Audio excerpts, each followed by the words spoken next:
Then all of a sudden, one day, I look up, somebody tells me this company's worth $600 million. Well, how the hell did that happen? No intention of it in the world. And all of a sudden, it just went pop. So, I want to talk about this subject called estate planning. There's going to be legal definitions of words and then Old English definitions of the words. So this goes back, way back on the time machine, like when during the Crusades.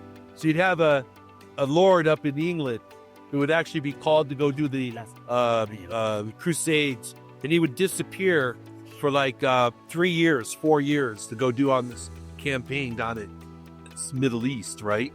And he would entrust his property to someone. And a lot of times what happened when he came back, the guy had like ripped him off and taken his, materialistic world. So this is mine now.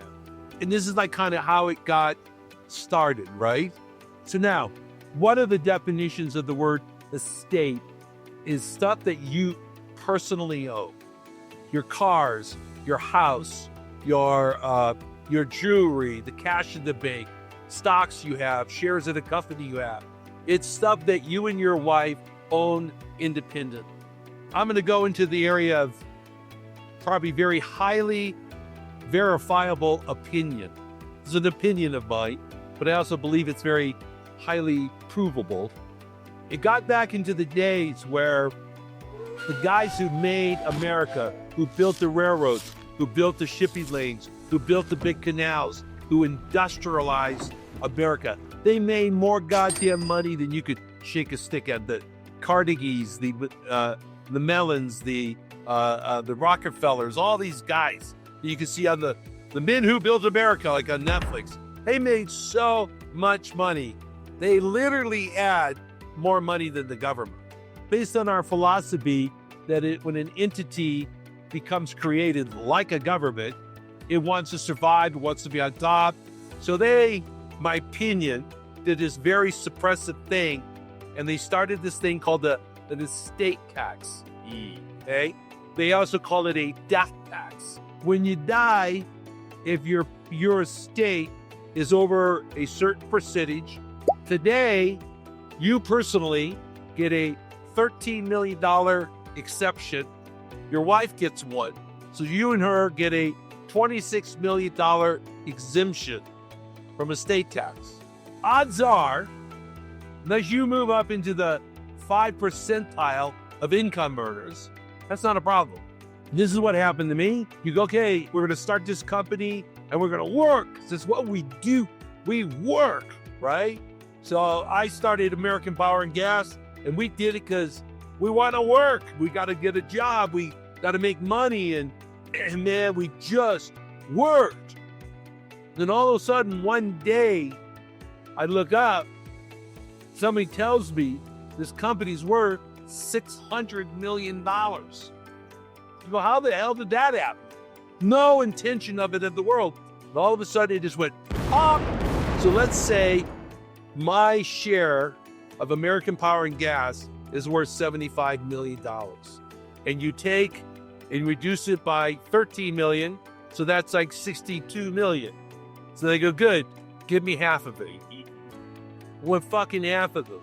It's not like you got $31 million sitting around to pay this tax. And oh, by the way, I'm dead now. By the way, That's why it says I'm not here anymore. I'm not here to make shit happen. Where this gets really ugly, you're out there in the middle of Ohio, and Grandpa had 2,000, 20,000 acres of farmland, ranch land, whatever, agricultural property. Probably worth $100 an acre. So maybe after it's all said and done, it's worth a couple $1 million. Then you have urban sprawl. It starts pushing out from the city limits. The cities get bigger and they get bigger. And then one day they put a $2 billion data center next door to your property. And now your land that was like $200 an acre is worth $20,000 an acre.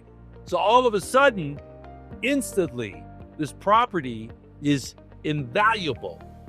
And if anything was to happen to Grandpa, the family would have to sell everything off, liquidate everything, probably at a fire sale, because it's just the suppressiveness of this death tax, right? And how it works, like let's say where if you died and you own this property, these assets, and they're worth a lot of money, they would be passed to your wife.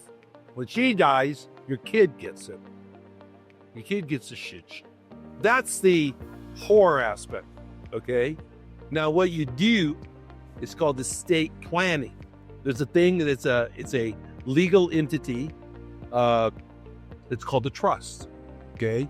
And there's about 20 different flavors of trusts, okay? And there's a whole schooling that you could go through of the different varieties of trusts. Not to make your head spin. However, this is an interesting thing. You could have your overall trust, and because this is a legal world, the way they have their vocabulary is you can have a trust that, let's say there's a special needs, that if your child ever goes and gets a disability, there's a trust that handles children with disabilities. Now, that element, that trust element, can become part of your overall trust.